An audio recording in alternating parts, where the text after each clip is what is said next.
itu yang tadi saya sebutkan sebagai masalah kita saat ini dan mestinya perlu turun tangan juga dari pemerintah.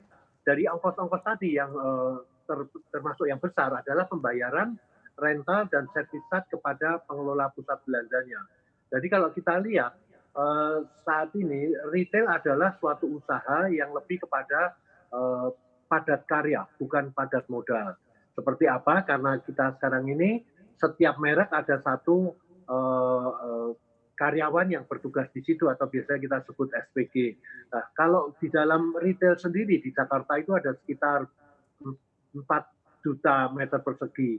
Kemudian di Jabodetabek ada total 7,5, belum yang di luar Jakarta di Pulau Jawa dan juga yang di luar pulau.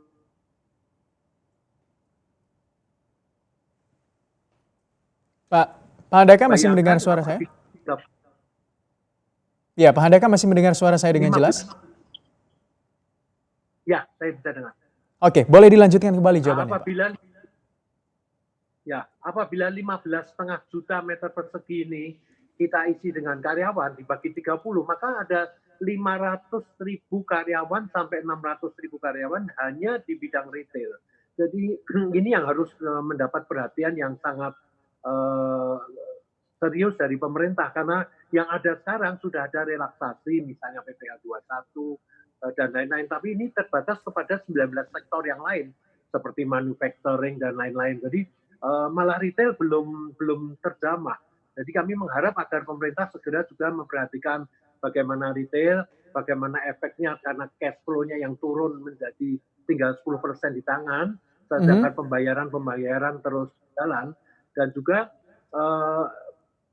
untuk menghindarkan adanya PHK kepada karyawan yang lebih jauh lagi. Berarti pertanyaannya Pak, kalau misalnya likuiditas dari sektor retail atau usaha-usaha di sektor retail ini sangat ketat sekarang, Anda juga tadi mengatakan bahwa insentif yang diberikan pemerintah belum menyentuh sektor retail. Lantas apa sebenarnya yang bisa dikatakan yang diharapkan oleh para pengusaha di sektor retail untuk bisa bertahan di tengah pandemi corona ini?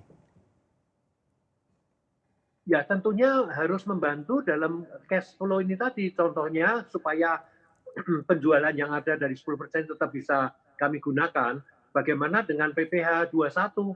Ya, PPh 21 atau pajak penghasilan karyawan ini segera aja diperlakukan yang sama, misalnya ditunda, diturunkan, dan lain-lain. Termasuk beberapa hal yang harusnya dilakukan, yaitu seperti misalnya penghapusan PB1 atau pajak pembangunan. Jangan hanya diterapkan di 10 daerah tujuan wisata. Tapi kenapa nggak di seluruh Indonesia? Bayangkan untuk F&B atau restoran atau kafe ataupun coffee shop yang beroperasional, kalau dengan hanya mendapatkan keuntungan 10% dari normal, itu tidak bisa untuk membayar gaji. Sedangkan PB1 kalau ditunda tentunya membayar cash flow. Kalau cash flow-nya ini tidak dibantu dari pengusaha, tentunya akan terjadi kolaps, pembubaran, penutupan usaha atau juga malahan penutupan perusahaan. Dan ini efeknya bukan hanya merumahkan karyawan, tapi terjadi PHK. Dan ini sangat besar peluangnya, karena tadi yang saya bilang setiap 30 meter itu kami memakai satu karyawan.